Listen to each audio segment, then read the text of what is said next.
Neville Goddard. Lesson 4. No one to change but self. May I take just a minute to clarify what was said last night? A lady felt from what I said last night that I am anti-one nation. I do hope that I am not anti any nation, race, or belief. If perchance I used a nation, it was only to illustrate a point. What I tried to tell you was this. We become what we contemplate, for it is the nature of love, as it is the nature of hate, to change us into the likeness of that which we contemplate. Last night I simply read a news item to show you that when we think we can destroy our image by breaking the mirror, we are only fooling ourselves. When through war or revolution we destroy titles which to us represent arrogance and greed, we become in time the embodiment of that which we thought we had destroyed. So today the people who thought they destroyed the tyrants are themselves that which they thought they had destroyed. That I may not be misunderstood, let me again lay the foundation of this principle. Consciousness is the one and only reality. We are incapable of seeing other than the contents of our own consciousness. Therefore, hate betrays us in the hour of victory and condemns us to be that which we condemn. All conquest results in an exchange of characteristics, so that conquerors become like the conquered foe. We hate others for the evil which is in ourselves. Races, nations, and religious groups have lived for centuries in intimate hostility, and it is the nature of hatred, as it is the nature of love, to change us into the likeness of that which we contemplate. Nations act toward other nations as their own citizens act toward each other. When slavery exists in a state and that nation attacks another, it is with the intent to enslave. When there is a fierce economic competition between citizen and citizen, then in war with another nation, the object of the war is to destroy the trade of the enemy. Wars of domination are brought about by the will of those who within a state are dominant over the fortunes of the rest. We radiate the world that surrounds us by the intensity of our imagination and feeling. But in this third-dimensional world of ours, time beats slowly. And so we do not always observe the relationship of the visible world to our inner nature. Now that is really what I meant. I thought I had said it. That I may not be misunderstood, that is my principle. You and I can contemplate an ideal and become it by falling in love with it. On the other hand, we can contemplate something we heartily dislike, and by condemning it, we will become it. But because of the slowness of time in this three-dimensional world, when we do become what we contemplated, we have forgotten that formerly we set out to worship or destroy it.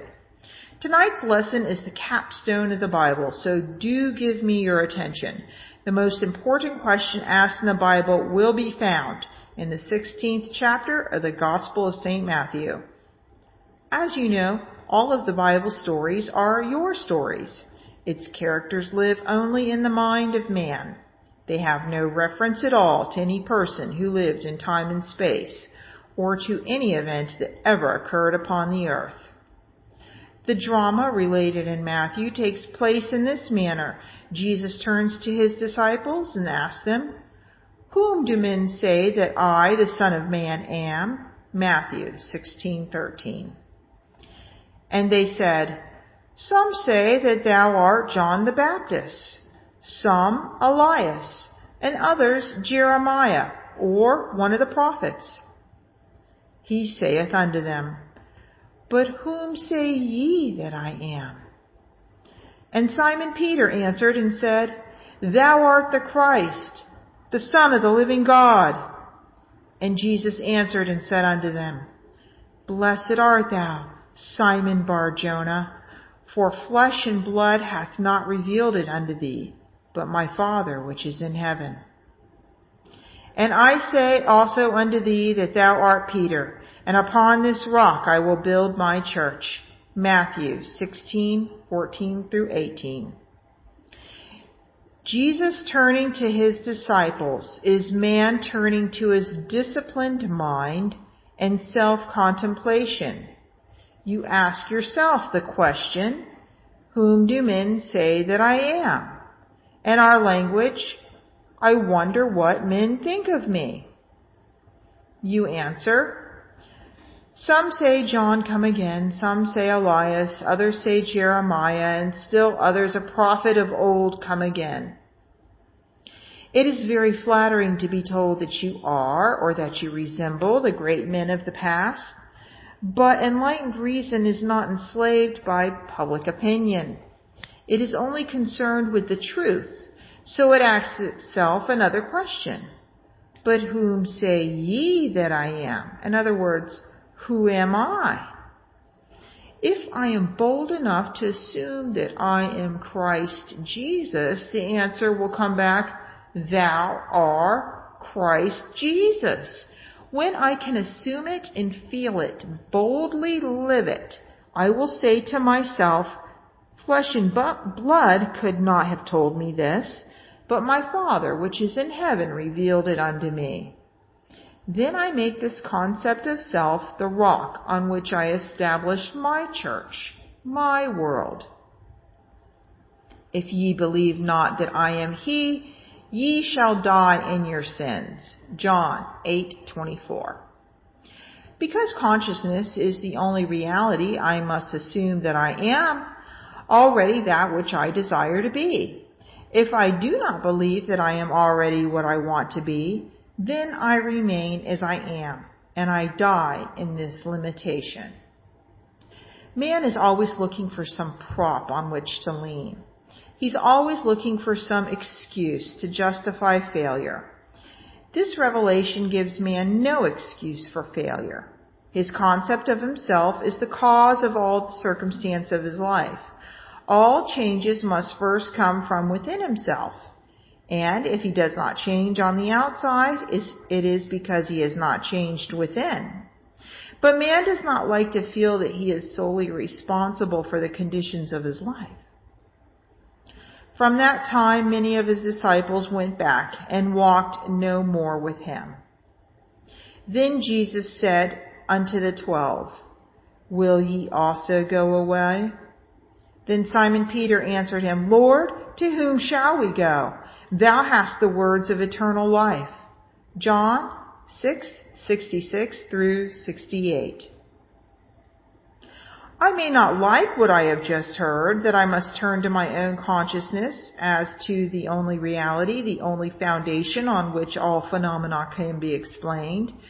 It was easier living when I could blame another. It was much easier living when I could blame society for my ills, or point a finger across the sea and blame another nation. It was easier living when I could blame the weather for the way I feel. But to tell me I am the cause of all that happens to me, that I am forever molding my world in harmony with my inner nature, that is more than man is willing to accept. If this is true, to whom would I go? If these are the words of eternal life, I must return to them, even though they seem so difficult to digest. When man fully understands this, he knows that public opinion does not matter, for men only tell him who he is. The behavior of men constantly tell me whom I have conceived myself to be. If I accept this challenge and begin to live by it, I finally reach the point that is called the great prayer of the Bible. It is related in the 17th chapter of the Gospel of St. John. I have finished the work which thou gavest me to do. John 17:4. And now, O Father, glorify thou me with thine own self, with the glory which I had with thee before the world was. John 17:5. While I was with them in the world, I kept them in my name. Those that thou gavest me I have kept, and none of them is lost, but the son of perdition. John 17:12. It is impossible for anything to be lost. In this divine economy, nothing can be lost. It cannot even pass away. The little flower which has bloomed once blooms forever. It is invisible to you here with your limited focus, but it blooms forever in the larger dimension of your being, and tomorrow you will encounter it. All that thou gavest me I have kept in thy name, and none have I lost save the son of perdition. The son of perdition means simply the belief in loss.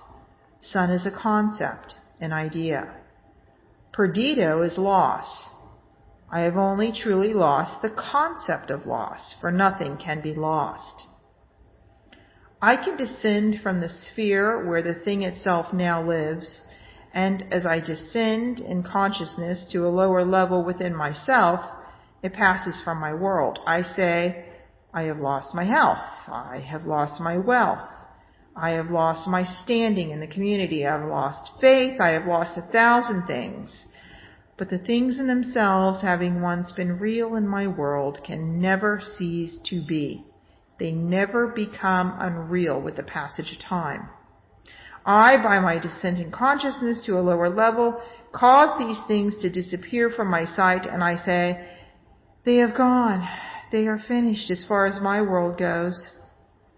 All I need do is to ascend to the level where they are eternal, and they once more objectify themselves and appear as realities within my world. The crux of the whole 17th chapter of the Gospel of St. John is found in the 19th verse. And for their sake I sanctify myself, that they also might be sanctified through the truth. Heretofore I thought I could change others through effort. Now I know I cannot change another unless I first change myself. To change another within my world, I must first change my concept of that other, and to do it best, I change my concept of self. For it was the concept I held of self that made me see others as I did.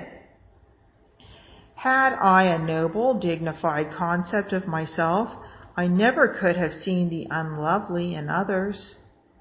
Instead of trying to change others through argument and force, let me but ascend in consciousness to a higher level, and I will automatically change others by changing self. There is no one to change but self. That self is simply your awareness, your consciousness, and the world in which it lives is determined by the concept you hold of self. It is to consciousness that we must turn as to the only reality, for there is no clear conception of the origin of phenomena except that consciousness is all, and all is consciousness. You need no helper to bring you what you seek. Do not for 1 second believe that I am advocating escape from reality when I ask you to simply assume you are now the man or the lady that you want to be. If you and I could feel what it would be like were we now that which we want to be, and live in this mental atmosphere as though it were real, then in a way we do not know, our assumption would harden into fact. This is all we need do in order to ascend to the level where our assumption is already an objective, concrete reality. I need change no man. I sanctify myself, and in so doing I sanctify others. To the pure all things are pure. There is nothing unclean of itself, but to him that esteemeth anything to be unclean, to him it is unclean. Romans 14:14. There is nothing in itself unclean, but you, by your concept of self, see things either clean or unclean. I and my Father are one. John 10:30. If I do not the works of my Father, believe me not. But if I do, though ye believe not me, believe the works, that ye may know, and believe that the Father is in me, and I in him. John 10:37 and 38. He made himself one with God, and thought it not strange or robbery to do the works of God. You always bear fruit in harmony with what you are. It is the most natural thing in the world for a pear tree to bear pears, an apple tree to bear apples, and for man to mold the circumstances of his life in harmony with his inner nature. I am the vine, ye are the branches. John 15:5. A branch has no life save it be rooted in the vine. All I need do to change the fruit is to change the vine. You have no life in my world save that I am conscious of you. You are rooted in me, and like fruit, you bear witness of the vine that I am. There is no reality in the world other than your consciousness. Although you may now seem to be what you do not want to be, all you need do to change it and to prove the change by circumstance in your world is to quietly assume that you are that which you now want to be. And in a way you do not know, you will become it. There is no other way to change this world. I am the way. My I amness, my consciousness, is the way by which I change my world. As I change my concept of self, I change my world. When men and women help or hinder us, they only play the part that we, by our concept of self, wrote for them, and they play it automatically. They must play the parts they are playing because we are what we are. You will change the world only when you become the embodiment of that which you want the world to be. You have but one gift in this world, and that is truly yours to give, and that is yourself. Unless you yourself are that which you want the world to be, you will never see it in this world. Except ye believe not that I am he, ye shall die in your sins. John 8:24. Do you know that no two in this room live in the same world? We are going home to different worlds tonight. We close our doors on entirely different worlds. We rise tomorrow and go to work, where we meet each other and meet others, but we live in different mental worlds, different physical worlds. I can only give what I am. I have no other gift to give. If I want the world to be perfect, and who does not? I have failed only because I did not know that I could never see it perfect until I myself became perfect. If I am not perfect, I cannot see perfection. But the day that I become it, I beautify my world because I see it through my own eyes. Unto the pure, all things are pure. Titus 1:15. No two here can tell me that you have heard the same message any one night. The one thing that you must do is hear what I say through that which you are. It must be filtered through your prejudices, your superstitions, and your concept of self. Whatever you are, it must come through that and be colored by what you are. If you are disturbed and you would like me to be something other than what I appear to be, then you must be that which you want me to be. We must become the thing that we want others to be, or we will never see them be it. Your consciousness, my consciousness, is the only true foundation in the world. This is that which is called Peter in the Bible, not a man. This faithfulness that cannot turn to anyone, that cannot be flattered when you are told by men you are John come again. That is very flattering to be told you are John the Baptist come again, or the great prophet Elias, or Jeremiah. Then I deafened my ears to this very flattering little bit of news men would give me, and I asked myself, but honestly, who am I? If I can deny the limitations of my birth, my environment, and the belief that I am but an extension of my family tree, and feel within myself that I am Christ, and sustain this assumption until it takes a central place and forms the habitual center of my energy, I will do the works attributed to Jesus. Without thought or effort, I will mold a world in harmony with that perfection which I have assumed and feel springing within me. When I open the eyes of the blind, unstop the ears of the deaf, give joy for mourning and beauty for ashes, then and only then have I truly established this vine deep within. That is what I would automatically do were I truly conscious of being Christ. It is said of this presence, he proved that he was Christ by his works. Our ordinary alterations of consciousness as we pass from one state to another are not transformations, because each one of them is so rapidly succeeded by another in the reverse direction. But whenever our assumption grows so stable as to definitely expel its rivals, then that central habitual concept defines our character and is a true transformation. Jesus, or enlightened reason, saw nothing unclean in the woman taken in adultery. He said to her, "Hath no man condemned thee?" John 8:10. She said, "No man, Lord." And Jesus said unto her, "Neither do I condemn thee. Go and sin no more." John 8:11. No matter what is brought before the presence of beauty, it sees only beauty. Jesus was so completely identified with the lovely that he was incapable of seeing the unlovely. When you and I really become conscious of being Christ, we too will straighten the arms of the withered and resurrect the dead hopes of men.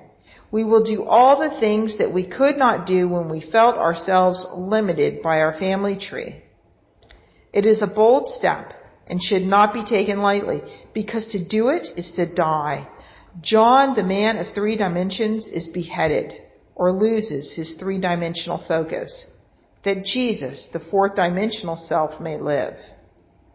Any enlargement of our concept of self involves a somewhat painful parting with strongly rooted hereditary conceptions.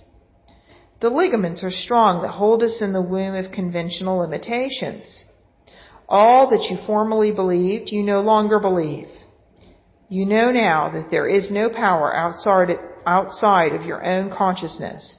Therefore, you cannot turn to anyone outside of self. You have no ears for the suggestion that something else has power in it. You know the only reality is God, and God is your own consciousness. There is no other God. Therefore, on this rock, you build the everlasting church, and boldly assume you are this divine being, self-begotten, because you dare to appropriate that which was not given to you in your cradle, a concept of self not formed in your mother's womb, a concept of self conceived outside of the offices of man.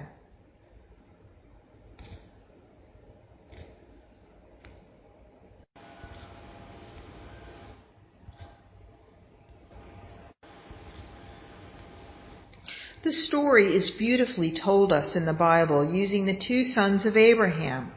One, the blessed Isaac, born outside of the offices of man, and the other, Ishmael, born in bondage. Sarah was much too old to beget a child, so her husband Abraham went in unto the bondservant Hagar, the pilgrim, and she conceived of the old man and bore him a son called Ishmael. Ishmael's hand was against every man, and every man's hand was against him. Every child born of woman is born into bondage, born into all that his environment represents, regardless of whether it be the throne of England, the White House, or any great place in the world. Every child born of woman is personified as this Ishmael, the child of Hagar. But asleep in every child is the blessed Isaac, who is born outside of the offices of man and is born through faith alone.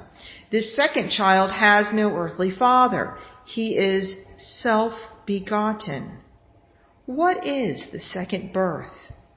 I find myself man. I cannot go back into my mother's womb, and yet I must be born a second time. Except a man be born again, he cannot enter the kingdom of God. John 3:3.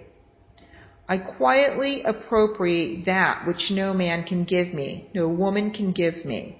I dare to assume that I am God. This must be of faith. This must be of promise. Then I become the blessed. I become Isaac.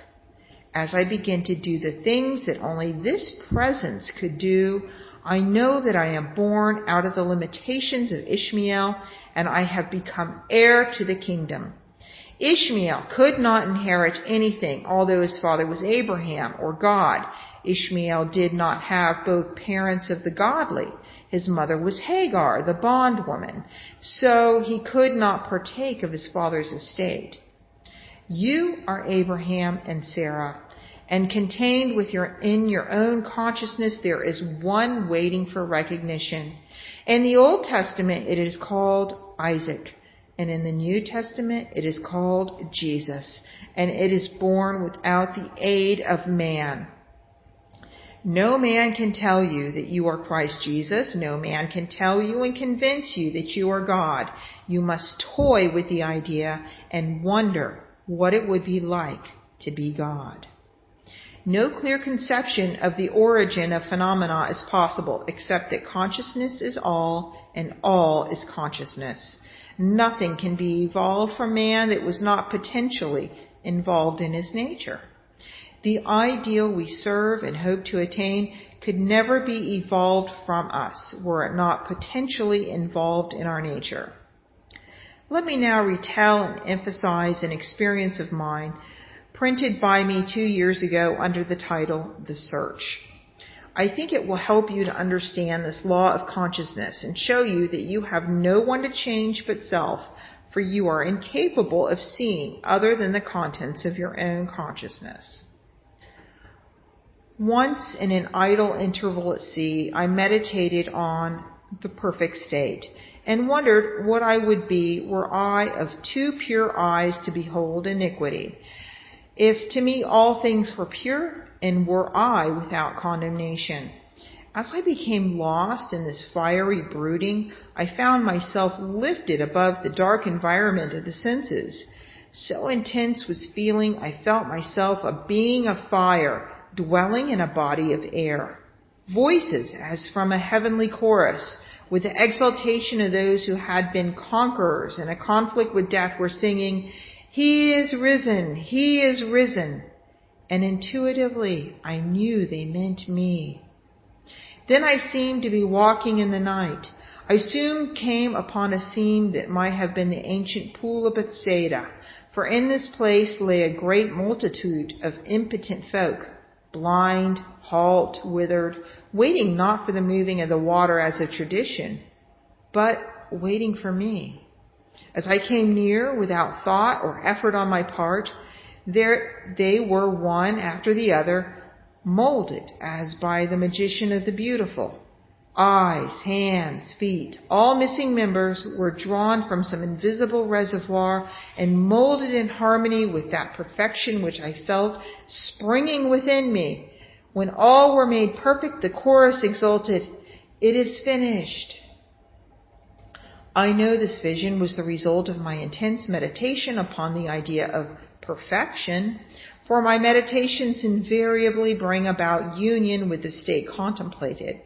I had been so completely absorbed within the idea that for a while I had become what I contemplated, and the high purpose with which I had for that moment identified myself drew the companionship of high things and fashioned the vision in harmony with my inner nature.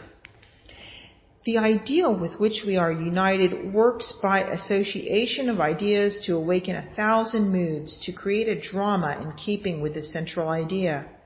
My mystical experiences have convinced me that there is no way to bring about the perfection we seek other than by the transformation of ourselves. As soon as we succeed in transforming ourselves, the world will melt magically before our eyes and reshape itself in harmony with that which our transformation affirms. We fashion a world that surrounds us by the intensity of our imagining and feeling, and we illuminate or darken our lives by the concepts we hold of ourselves. Nothing is more important to us than our conception of ourselves, and especially is true of our concept of the deep, dimensionally greater one within us. Those that help or hinder us, whether they know it or not, are the servants of that law, which shapes outward circumstances in harmony with our inner nature. It is our conception of ourselves which frees or constrains us, though it may use material agencies to achieve its purpose. Because life molds the outer world to reflect the inner arrangement of our minds, there is no way of bringing about the outer perfection we seek other than by the transformation of ourselves. No help cometh from without. The hills to which we lift our eyes are those of an inner range. It is thus to our own consciousness that we must turn as to the only reality, the only foundation on which all phenomena can be explained. We can rely absolutely on the justice of this law to give us only that which is of the nature of ourselves. To attempt to change the world before we change our concept of ourselves is to struggle against the nature of things. There can be no outer change until there is first an inner change. As within, so without.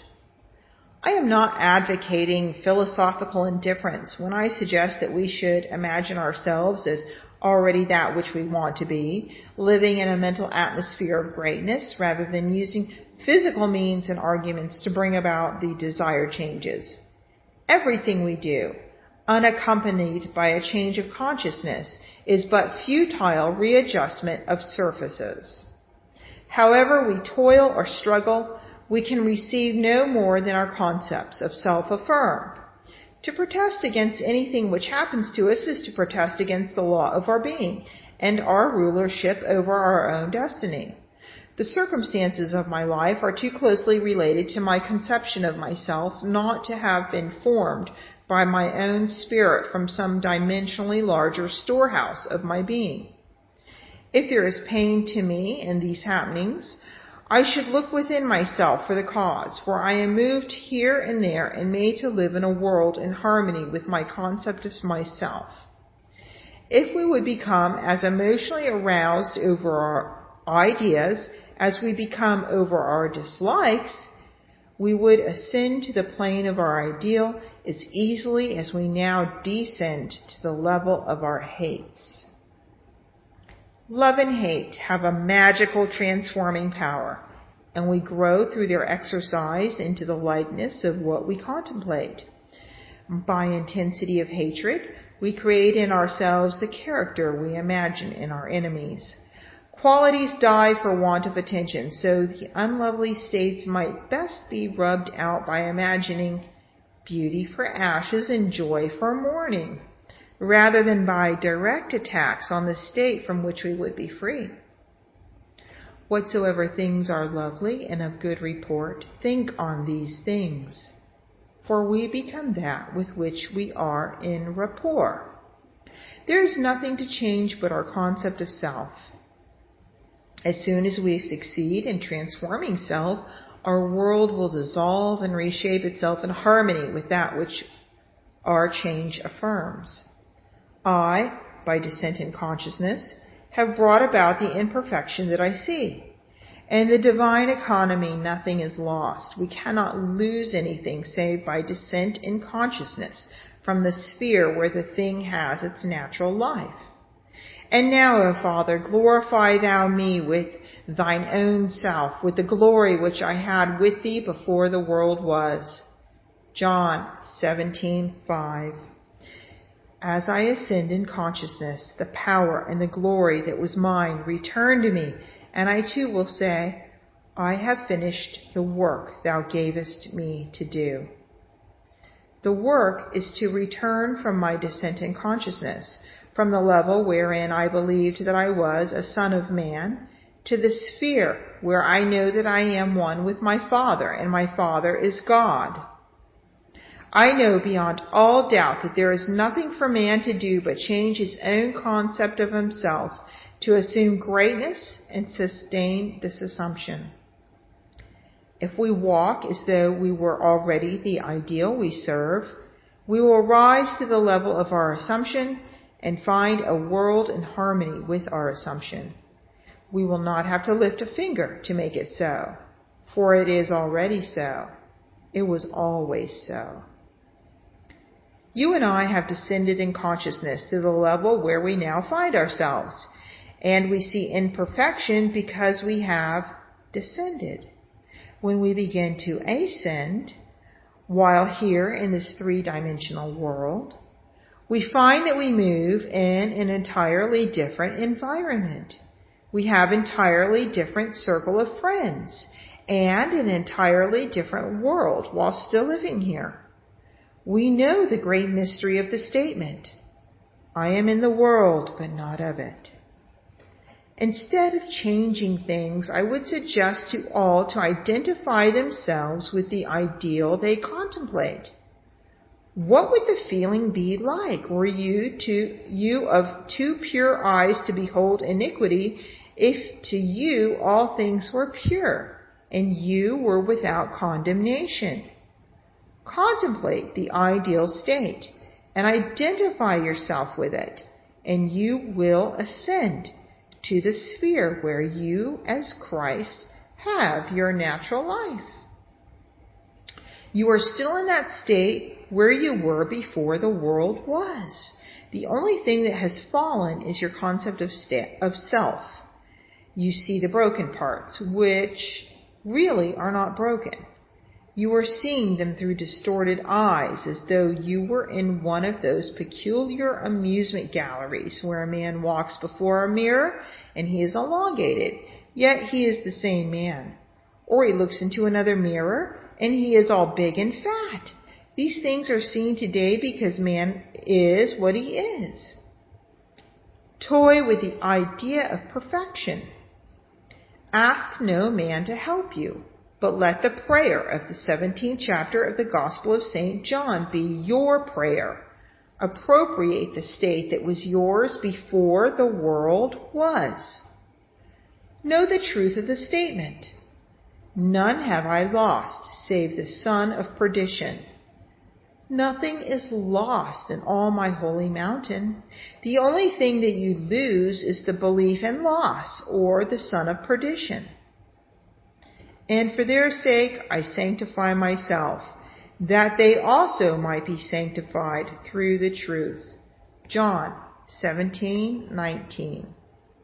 There is no one to change but self. All you need do to make men and women holy in this world is to make yourself holy. You are incapable of seeing anything that is unlovely when you establish within your own mind's eye the fact that you are lovely. It is far better to know this than to know anything else in the world. It takes courage, boundless courage, because many this night, after having heard this truth, will still be inclined to blame others for their predicament. Man finds it so difficult to turn to himself, to his own consciousness, as to the only reality. Listen to these words. No man can come to me except the Father which hath sent me draw him. John 6:44. I and my Father are one. John 10:30. A man can receive nothing except to be given him from heaven. John 3:27. Therefore doth my Father love me, because I lay down my life, that I might take it again. No man take it from me, but I lay it down of myself. John 10:17-18. You did not choose me, I have chosen you. My concept of myself molds a world in harmony with itself and draws men to tell me constantly by their behavior who I am. The most important thing in this world to you is your concept of self. When you dislike your environment, the circumstances of life, and the behaviors of men, ask yourself, who am I? It is your answer to this question that is the cause of your dislikes. If you do not condemn self, there will be no man in your world to condemn you. If you are living in the consciousness of your ideal, you will see nothing to condemn. To the pure, all things are pure. Now, I would like to spend a little more time making as clear as I can what I personally do when I pray, and what I do when I want to bring about change in my world. You will find it interesting, and you will find that it works. No one here can tell me they cannot do it. It is so very simple, all can do it. We are what we imagine we are. This technique is not difficult to follow, but you must want to do it. You cannot approach it with an attitude of, oh, well, I'll try it. You must want to do it, because the mainspring of action is desire. Desire is the mainspring of all action. Now, what do I want? I must define my objective. For example, suppose I wanted now to be elsewhere. This very moment, I really desire to be elsewhere. I need not go through the door. I need not sit down. I need do nothing but just stand where I am and with my eyes closed, assume that I am actually standing where I desire to be. Then I remain in this state until it has the feeling of reality. Were I now elsewhere, I could not see the world as I now see it from here. The world changes in its relationship to me as I change my position in space. So I stand right here, close my eyes, and imagine I am seeing what I would see were I there. I remain in it long enough to feel it to be real. I cannot touch the walls of this room from here, but when you close your eyes and become still, you can imagine and feel that you touch it. You can stand where you are and imagine you are putting your hand on that wall. To prove you really are, put it there and slide it up and feel the wood. You can imagine you are doing it without getting off your seat. You can do it, and you will actually feel it if you become still enough and intense enough. I stand where I am, and I allow the world that I want to see and to enter physically to come before me as though I were there now. In other words, I bring elsewhere here by assuming that I am there. Is that clear? I let it come up. I do not make it come up. I simply imagine I am there and then let it happen. If I want a physical presence, I imagine he is standing here and I touch him. All through the Bible, I find these suggestions. He placed his hands upon them. He touched them. If you want to comfort someone, what is the automatic feeling? You put your hand on them. You cannot resist it. You meet a friend and the hand goes out automatically. You either shake hands or put your hand on his shoulder. Suppose you are now to meet a friend that you have not seen for a year, and he is a friend of whom you are very fond. What would you do? You would embrace him, wouldn't you? Or you would put your hand upon him. In your imagination, bring him close enough to put your hand upon him and feel him to be solidly real. Restrict the action to just that. You will be amazed at what happens. From then on, things begin to move. Your dimensionally greater self will inspire in all the ideas and actions necessary to bring you into physical contact. It works that way. Every day I put myself into the drowsy state. It is a very easy thing to do. But habit is a strange thing in man's world. It is not law, but habit acts as though it were the most compelling law in the world. We are creatures of habit. If you create an interval every day into which you put yourself into the drowsy state, say at 3 o'clock in the afternoon, do you know at that moment every day you will feel drowsy? You will try it for 1 week and see if I am not right. You sit down for the purpose of creating a state akin to sleep, as though you were sleepy. But do not push the drowsiness too far, just far enough to relax and leave you in control of the direction of your thoughts. You try it for 1 week, and every day at that hour, no matter what you are doing, you will hardly be able to keep your eyes open. If you know the hour when you will be free, you can create it. I would not suggest that you do it lightly, because you will feel very, very sleepy, and you may not want to. I have another way of praying. In this case, I always sit down, and I find the most comfortable armchair imaginable, or I lie flat on my back and relax completely. Make yourself comfortable. You must not be in any position where the body is distressed. Always put yourself into a position where you have the greatest ease. That is the first stage. To know what you want is the start of prayer. Secondly, you construct in your mind's eye one single little event which implies that you have realized your desire. I always let my mind roam on many things that could follow the answered prayer, and I single out one that is most likely to follow the fulfillment of my desire. One simple little thing like the shaking of a hand, embracing a person, the receiving of a letter, the writing of a check, or whatever would imply the fulfillment of your desire. After you've decided on the action, which implies that your desire has been realized, then sit in your nice comfortable chair or lie flat on your back. Close your eyes for the simple reason it helps to induce this state that borders on sleep. The minute you feel this lovely drowsy state or the feeling of gathered togetherness, wherein you feel I could move if I wanted to, but I do not want to. I could open my eyes if I wanted to, but I do not want to. When you get that feeling, you can be quite sure that you are in the perfect state to pray successfully. In this feeling, it is easy to touch anything in this world. You take the simple little restricted action, which implies fulfillment of your prayer, and you feel it or you enact it. Whatever it is, you enter into the action as though you were an actor in the part. You do not sit back and visualize yourself doing it. You do it.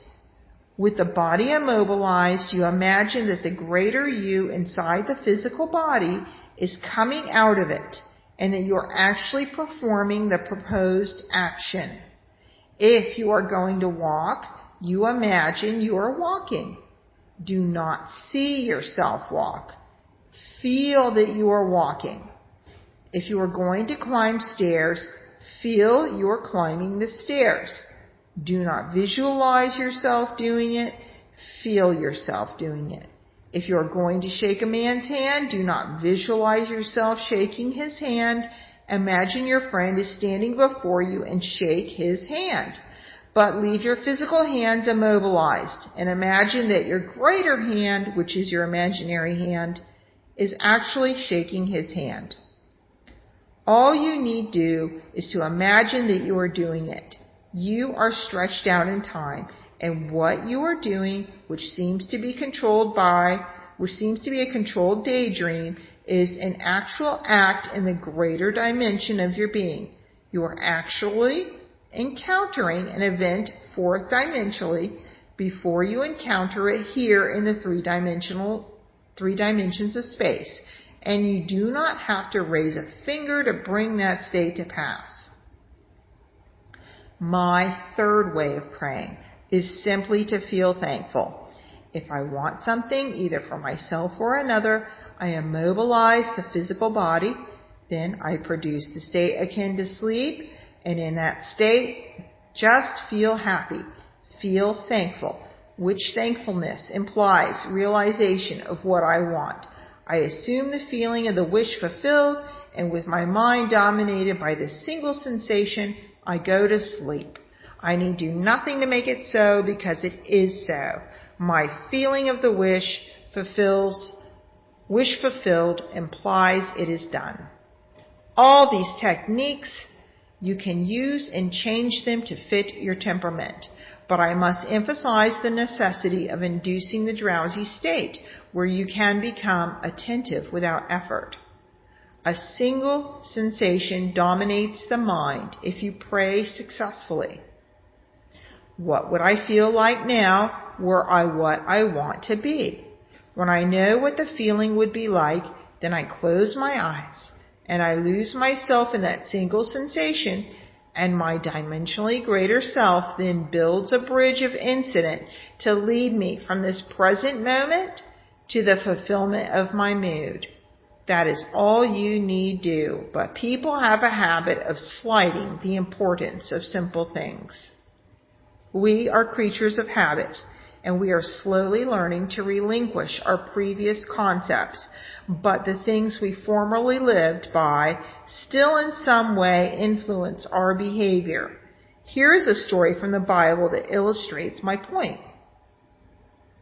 It is recorded that Jesus told his disciples to go to the crossroads, and there they would find a colt, a young colt, not yet ridden by a man. To bring the colt to him, and if any man ask, "Why do you take this colt?" say, "The Lord has need of it." They went to the crossroads and found the colt, and did exactly as they were told. They brought the unbridled ass to Jesus, and he rode it triumphantly into Jerusalem. The story has nothing to do with a man riding on a little colt. You are Jesus of the story. The colt is the mood you are going to assume. That is, the living animal not yet ridden by you. What would the feeling be like were you to realize your desire? A new feeling, like a young colt, is a very difficult thing to ride unless you ride him with a disciplined mind. If I do not remain faithful to the mood, the young colt throws me off. Every time you become conscious that you are not faithful to this mood, you have been thrown from the colt. Discipline your mind that you may remain faithful to a high mood and ride it triumphantly into Jerusalem, which is fulfillment, or the city of peace. This story precedes the feast of Passover. If we would pass from our present state into that of our ideal, we must assume that we are already that which we desire to be and remain faithful to our assumption. For we must keep a high mood if we would walk with the highest, a fixed attitude of mind. A feeling that it is done will make it so. If I walk as though it were, but every once in a while I look to see if it really is, then I fall off my mood or colt. If I would suspend judgment like Peter, I could walk on the water. Peter starts walking on the water, and then he begins to look unto his own understanding, and he begins to go down. The voice said, "Look up, Peter." Peter looks up and he rises again and continues walking on the water. Okay, instead of looking down to see if this thing is really going to harden into fact, you simply know that it is already so. Sustain that mood and you will ride the unbridled colt into the city of Jerusalem. All of us must learn to ride the animal straight into Jerusalem, unassisted by a man.